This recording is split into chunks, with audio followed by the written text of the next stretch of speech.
কৃষ্ণ হরি বল। তো শ্রীধাম গুরুকুঞ্জ আশ্রমের ব্লগ অনেক দিন যাবৎ আপনাদের দেওয়া হয়নি, তো আজকে আমি একটা ব্লগ দিচ্ছি আপনাদের, যেটা হচ্ছে আমাদের রাধা মাধব ঠিক টাইমে তখন বাজে প্রায় রাত্রি 10টা। এইরকম টাইমে রাধা মাধব রথ সেরে অর্থাৎ ভক্তদের দর্শন দেওয়ার পর ফিরলেন মন্দিরে। আমাদের রাধা মাধব কিন্তু 7 দিন যাবৎ মন্দিরে ছিলেন না, সেটা কি আপনারা জানেন? প্রত্যেক বছর এই রথে কিন্তু রাধা মাধব ভক্তদের দর্শন দেওয়ার জন্য আমাদের মন্দির থেকে যান আমাদের ডিমারি যে বাজার রয়েছে সেখানে রথযাত্রাতে, পূর্ণিমার রথযাত্রা। তো রাধা মাধব রথযাত্রা সেরে অনেক ক্লান্তিতে বাড়ি ফিরেছেন। তো এইবার কিন্তু শয়নে যাবে, তো সেই জন্য এখানে এই যে খোল করতাল বাজিয়ে কীর্তন সহযোগে কিন্তু রাধা মাধবকে নিয়ে এসেছেন।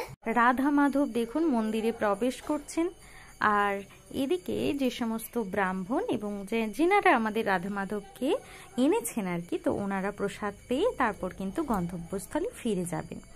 তো কেমন লাগলো ভিডিওটা অবশ্যই জানাবেন, আর আপনাদের এই ছোট ছোট ভিডিওগুলো দেখতে কেমন লাগে সেটাও অবশ্যই জানাবেন।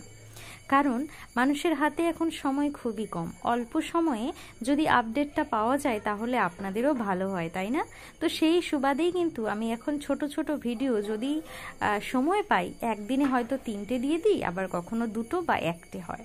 তো একটু মেনে নেবেন, সবাই একটু দেখে কমেন্ট করে জানাবেন। হরে কৃষ্ণা।